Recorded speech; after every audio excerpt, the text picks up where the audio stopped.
waaqayyoon arjaa waan ta'eef humna qabeessa waan ta'eef garuu nu oolchee harralleen ulfinaan nu dhaabee jira. Kan ulfina nuuf kenne waaqayyoon ulfina yaa argatu. Torbeen dhukkubbii kuni ሰሙነ ሕማማት አሁን በስግደት በጸሎት በንስሐ በልዩ ሁኔታ በልዩ ድምቀት ይከበራል። በተለይ በኢትዮጵያ ምድር በዋና ከተማም ሆነ በገጠሪቱ ኢትዮጵያ ሰዎች ሁሉ በአንድ መንፈስ ሆነው በአንድ ሐሳብ ሆነው የኃጢአትን በሮች ዘግተው ጆሮአቸው ክፉን እንዳይሰማ ልባቸው ክፉን እንዳያስብ እግሮቻቸው ወደ ክፋት እንዳይሮጡ ይህንን ሁሉ ከራስ በመከልከልና ራስን ለእግዚአብሔር ብቻ በማስገዛት እግዚአብሔርን የሚያገለግሉበት በመንፈሳዊ ሕይወት የሚንጸባረቁበት ጊዜ ነው። ይሄ ጊዜ አንድ ሳምንት ብቻ ባይሆንና መላ ዘመናችንን ቢሆን ምን ያህል ደስ ይለን ነበር። እንግዲህ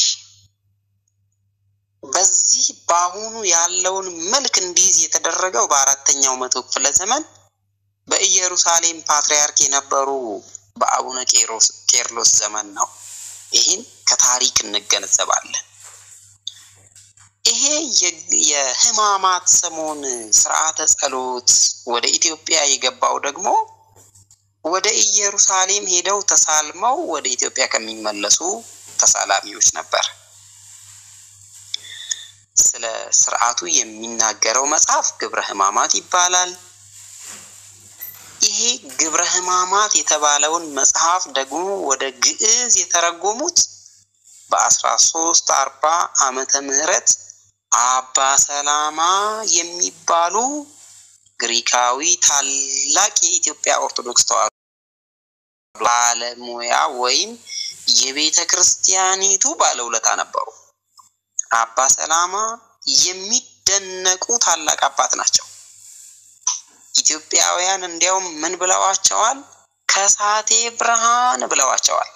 ከሳቴ ብርሃን ማለት ብርሃንን የሚገልጽ ማለት ነው። አዎ ኢትዮጵያ ምድራችን እግዚአብሔርን ባለማምለክ ከእግዚአብሔር በመራቅ መንፈሳዊ ሕይወትን ባለማሳየት ጣዖት አምልኮን በማምለክ በጨለማ ውስጥ ነበረች። አባ ሰላማ ግን በወንጌል ብርሃን ኢትዮጵያን ያበሩ ታላቅ አባት ናቸው። ከዚህ የተነሳ ታላቁ አባት በኢትዮጵያውያን ቋንቋ ይህ መጽሐፍ ተተርጉሞ ዛሬ ስንሰግድ የሚነበበውን እንድንሰማ ሆኗል ማለት ነው። አምላካችን እግዚአብሔር ክብር ምስጋና ለስሙ ይሁን። አኩማ ስለ ዱረት ዱበኔ ዋይን ሴና ቶርቤ ዱኩቢ ከና በሬንፈሜ ቢፈ አደ ተኤን በረበራን አከ ያደተሙፊ ሴናን ኩኒ አከ ሂንደገተምኔ ከን ታሲሰን ፓትርያርኪ ኢየሩሳሌም kan turan አባ ቄርሎስ kan jedhaman turan jechaadha. Abba Qeerlos bara sana seera kana haatumanii malee sirni torbee dhukkubbii kun gara Itoophiyaa kan gale garuu warra Yerusaalem salaanfatanii deebi'aniin ture jechaadha. Isaantu fidee gara Itoophiyaa keessatti galche. Egaa waa'ee torbee dhukkubbii kitaabni dubbatu Gibra Himaamat yookiin hojii torbee dhukkubbii jedhamee kan beekamudha jechaadha. Kitaabni kuni Giizitti kan hiikkate bara 1340 Abbaa Salaamaadhaan ture jechaadha. Abbaa Salaamaan Itoophiyaa keessatti hojii gurguddaa kan hojjetanidha. Lammiileen Itoophiyaallee akka gaariitti isaan jaallatu. Maal jedhuuni Abbaa Salaamaadhaan kasaatee birhaan jedhuuni. Kasaatee birhaan jechuun ifaa kan nuuf ibsee jechuudha. Dukkana keessaa kan nu baasee jechuudha. Egaan waa'een dhukkubbiidhaa hagana yoo ilaalle akkuma kaleessa ilaaluuf yaalletti jechoonni tokko tokko kitaaba Gibra Himamaat jedhu kana keessa ni jiru. Isa sana kaleessa waan ilaalleef irra deebin baay'ee barbaachisaa hin ta'u. እስቲ የተከለከሉ ነገሮችን እንመለከታለን።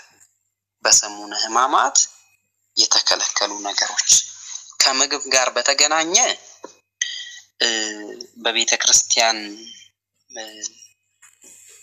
የሥርዓት መጽሐፍ የሐዋርያት ቀኖና በተባለው ማለት ነው ክፍል 1 ላይ ምንድነው የሚለን?